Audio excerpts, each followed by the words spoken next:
ప్రభునామమునకు ఘనత కలుగును గాక.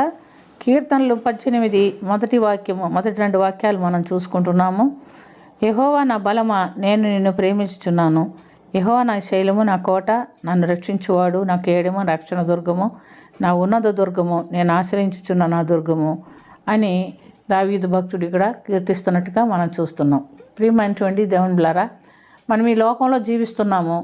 మరి దేవుని బిడ్డలు ఎప్పుడు కూడా దేవుని ఆశ్రయించాలి, దేవుని బలాన్ని ఆశ్రయించాలని దేవుడు కోరుకుంటాడు. మన తల్లిదండ్రులు ఉన్నారు, తల్లిదండ్రులు వారి పిల్లల ప్రేమ లేదా తల్లిదండ్రుల ప్రేమ పిల్లలు కోరుకుంటూ ఉంటారు.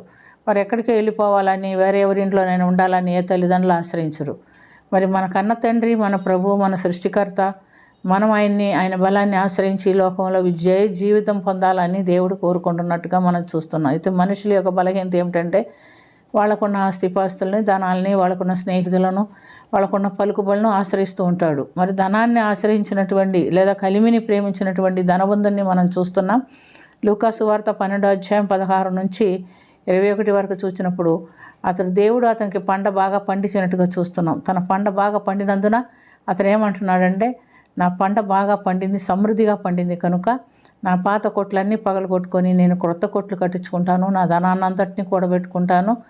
మరి కూడబెట్టుకొని ఏం చెప్తున్నాడంటే, ఓ నా ప్రాణమా, తినుము, తాగుము, సుఖించుము, సంతోషించుము, నీకు చాలా సంవత్సరాలు కావలసినటువంటి ధాన్యాన్ని నేను కూర్చుకొని ఉన్నాను అని చెప్తాడంట. అయితే దేవుడు ఆ రాత్రి అతను అడుగుతాడంట, ఓరి వెరివాడా, ఈ రాత్రి వారు నీ ప్రాణం అడుగుచున్నాడు, నువ్వు సంపాదించినవన్నీ ఎవరి వాగును అని అడుగుతున్నట్టుగా మనం చూస్తున్నాం. కాబట్టి రేపేమీ సంభవించనో మనకు తెలియదు. ఏనాటికి ఆనాటికి చాలా అన్నాడు దేవుడు. కానీ ధనవంతుడు చాలా సంవత్సరాల వరకు నేను సంపాదించుకున్నాను, పర్వాలేదు, నేను కూడబెట్టుకుంటున్నాను, నేను దీంతోనే బతికిపోతానని అనుకుంటున్నాడు. కానీ అది దేవుని చిత్తంలో అలా జరగటానికి దేవుడు ఒప్పుకుంటున్నట్టుగా మనం ఒప్పుకోలేదని చూస్తున్నాం. కాబట్టి ప్రియమైనటువంటి దేవుని బిడ్డలారా, మనం దేనికి ప్రాధాన్యత ఇస్తున్నాం? ధనవంతుడు ధనం కూర్చుకోకూడదు, సంపాదించుకోకూడదని లేదు, కానీ ఖచ్చితంగా మనం సంపాదించుకోవాలి, మనం ఉన్నతమైన స్థితిలో ఉండాలని దేవుని చిత్తం. ఎందుకంటే మన పితరులైనటువంటి అబ్రహాం, ఇస్సాకు, యాకోబు, యోబు వీళ్ళందరూ కూడా గొప్ప ధనవంతులుగా ఉంటున్నట్టుగా మనం చూస్తున్నాం. అయితే నువ్వు ఎంత సంపాదించుకుంటావో దానిలో 10వ భాగము ప్రథమ ఫలము దేవునికి చెందాలి. మరి ప్రథమ ఫలము ఇవ్వాలంటే చాలామందికి ఇష్టం ఉండదు. అదంతా నాదే, నేను మొదట సంపాదించుకున్నాను అంటాడు. రెండోదిగా చూస్తే 10వ భాగము, అబ్బో నేను కష్టపడి సంపాదించుకుంటే దీనిలో 10వ భాగం దేవుడికి ఎక్కడ ఇచ్చేది, ఇంత ఇచ్చేదా అనే ఆలోచన కొంతమందికి ఉంటుంది. కానీ దేవుడు ప్రథమ ఫలము 10వ భాగం నాది అని అంటున్నాడు. ఆయనకి చెందకపోతే కుదరదు, ఆయన ఖచ్చితంగా మనం ఇవ్వాలి. అంత మటుకే కాదు, నీ ఆస్తిలో సగం భాగం మరి జక్కయ్య అయితే నా ఆస్తిలో సగం భాగం ఇస్తానన్నాడు. మనల్ని అంతా కూడా అడగలేదు, కొంత భాగం ఇవ్వమన్నాడు. మరి మనం గమనించినప్పుడు అలా ఇవ్వటానికి కూడా చాలామంది ఇష్టపడరు. ఈ రెండు చేసి ధనాన్ని కూర్చుకోండి, అది మనకు దేవుడు నిలబడేటట్టుగా చేస్తాడు. మొదటి సమూయేలు గ్రంథము 17:34 నుంచి 37 వరకు చూస్తే దావీదు భక్తుడు దేవుని బలాన్ని ఆశ్రయించిన అనుభవాన్ని రాజుతో చెప్తున్నట్లుగా మనం చూస్తున్నాం. ఏమంటే, నా మందలో నుంచి ఒక గొర్రె పిల్లని ఎలుగుబండు సింహం వచ్చి ఎత్తుకొని పోతే నేను వాటిని పట్టుకొని చీల్చి నా గొర్రె పిల్లని తప్పించుకున్నాను అని అంటున్నాడు. ఆ యొక్క ఎలుగుబండితోనూ సింహంతోనూ నేను పోరాడాను, జయించి నా గొర్రె పిల్లని నేను సంపాదించుకున్నాను.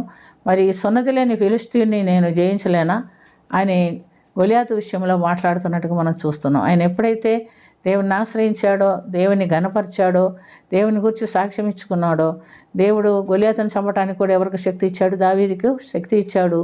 ఒక చిన్న ఒడిసెరాయితో దావీదు గొలియాతు నుదుటి మీద కొట్టగా అతడు బోర్లా పడింది. అప్పుడు పరిగెత్తుకుండా పోయి అతని మీద నిలబడి అతని కత్తితోనే అతని తల నరికి వేసినట్లుగా మనం చూస్తున్నాం.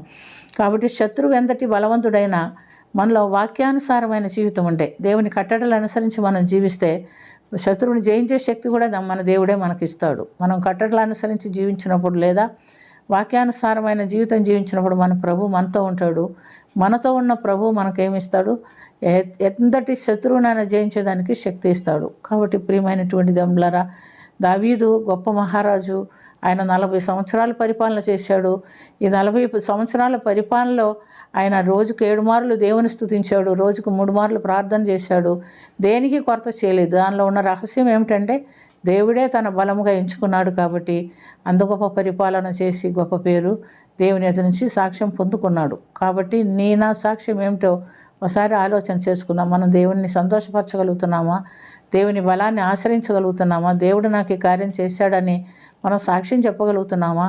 ఒకవేళ లేదంటే ఈ దినము నుంచి దేవుణ్ణి ఆశ్రయిస్తాం, దేవుడు మనకు సహాయము చేస్తాడు. ప్రార్థన చేసుకుందాం.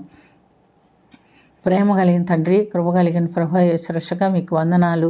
మేము ఎల్లప్పుడూ నీ బలాన్ని ఆశ్రయించి, నిన్ను ఆశ్రయించి, నీ యొద్ద నుంచి ప్రతి విధమైనటువంటి శోధనలో, బాధలు, ఇరుకులు, ఇబ్బందుల్లో నీ ద్వారా విడుదల పొందుకొనుటకును, నీ శక్తి పొందుకొనుటకును నువ్వు మాకు నేర్పించమని, దీవించమని యేసు పరిశుద్ధ నామమున మిక్కిలి వినయంతో అడిగి వేడుకొనుచున్నాము తండ్రి. ఆమేన్.